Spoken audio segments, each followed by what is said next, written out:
What if Tommy Pickles was never real? Welcome back to the channel and buckle up because today we're diving into one of the creepiest, most unsettling fan theories to ever surface in kids' TV history. It's about Rugrats, a show most of us remember as an innocent, fun cartoon about babies having wild adventures. But what if it was never that innocent? What if the babies we adored were figments of a disturbed imagination? Yup, this is the creepy conspiracy theories about Rugrats. And trust me, it's wilder than you think. If you're new here and love deep dive videos into pop culture's hidden dark side, make sure to subscribe and smash that notification bell so you don't miss a single upload. All right, let's get into it. The Angelica's imagination theory. At the heart of all Rugrats fan theories lies one infamous idea, the Angelica's imagination theory. According to this theory, none of the babies were real. Tommy, Chucky, Phil, Lil, all imagined by Angelica Pickles, who was allegedly a severely troubled child dealing with trauma and loss. In this version, Angelica's mind creates these babies as coping mechanisms. Here's the chilling breakdown. Tommy Pickles was supposedly stillborn. His dad, Stu, is always in the basement making toys for the son he lost, an act of denial and heartbreak. Chucky Finster died alongside his mother in a tragic car accident. This leaves his dad, Chaz, a shell of a man, anxious, overprotective, and always on edge. Phil and Lil DeVille were the product of an abortion. Angelica couldn't decide whether the unborn baby would have been a boy or a girl, so in her mind, she created twins. As for Dill Pickles, he's sometimes considered real within this theory, but the claim goes that Angelica, in a violent episode, shook Dill so badly it caused permanent brain damage. This supposedly explains his strange behavior in All Grown Up. Disturbing, right? Angelica's darker backstory. The theory doesn't stop with the babies. It paints Angelica herself as a deeply broken character. Allegedly, she was a bipolar schizophrenic, battling severe mental health issues from a young age. In her teens, the theory claims she became addicted to narcotics, which helped sustain her delusional world. Her doll, Cynthia, is said to represent her deceased mother, a woman who, according to the theory, died of a heroin overdose shortly after Angelica's birth. Angelica clung to the doll, seeing it as a stand-in for the mother she lost. And in this bleak narrative, the only person who genuinely interacted with Angelica was Susie Carmichael. She allegedly humored Angelica's imaginary world to keep her friend from spiraling further. How the theory connects to All Grown Up. The theory even stretches into the Rugrats spin-off, All Grown Up.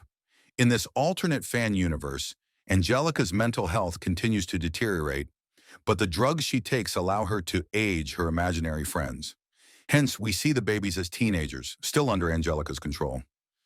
Eventually, the theory claims, Angelica overdoses and dies by age 13. Some versions even suggest Susie goes on to become a psychologist, creating the Rugrats cartoon in memory of her lost friend. Debunking the myth. Now, here's the reality check. While this theory has spread like wildfire across Reddit threads, Wattpad horror lists, and creepypasta forums, it's been completely debunked by the show's creators. Rugrats co-creator Arlene Klasky has gone on record saying the theory isn't true. In fact, the show consistently shows adults interacting with the babies, feeding them, changing them, and playing with them.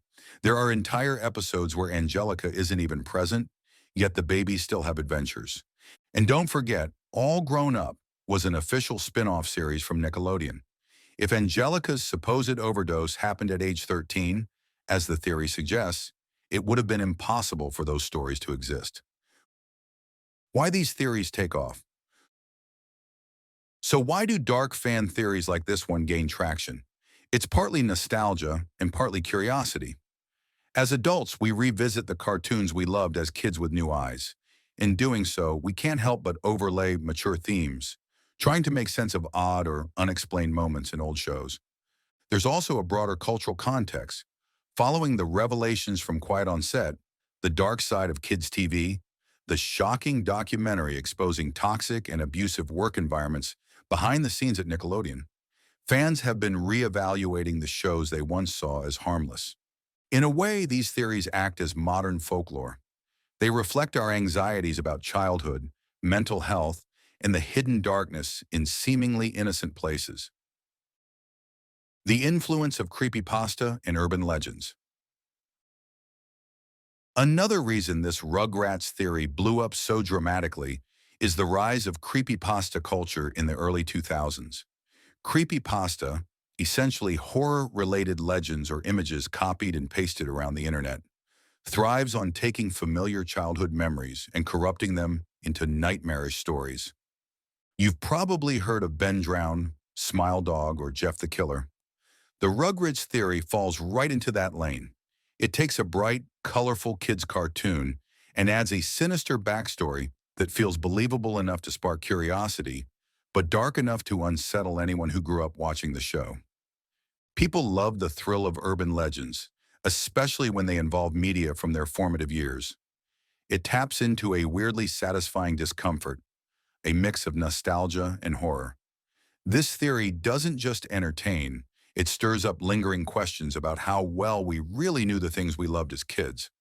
And when you pair that with actual real-world scandals involving Nickelodeon's behind-the-scenes culture, like the allegations against Dan Schneider, it creates a breeding ground for theories like these to thrive.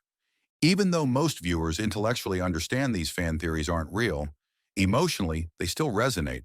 They become a way for audiences to process their own complicated feelings about childhood innocence, lost trust, and the darker side of celebrity culture. The power of these theories isn't in their truthfulness, it's in the emotions they provoke. The truth about Rugrats. Despite the grim fan theories, the truth is that Rugrats was created to be a quirky, fun show about how babies might see the world.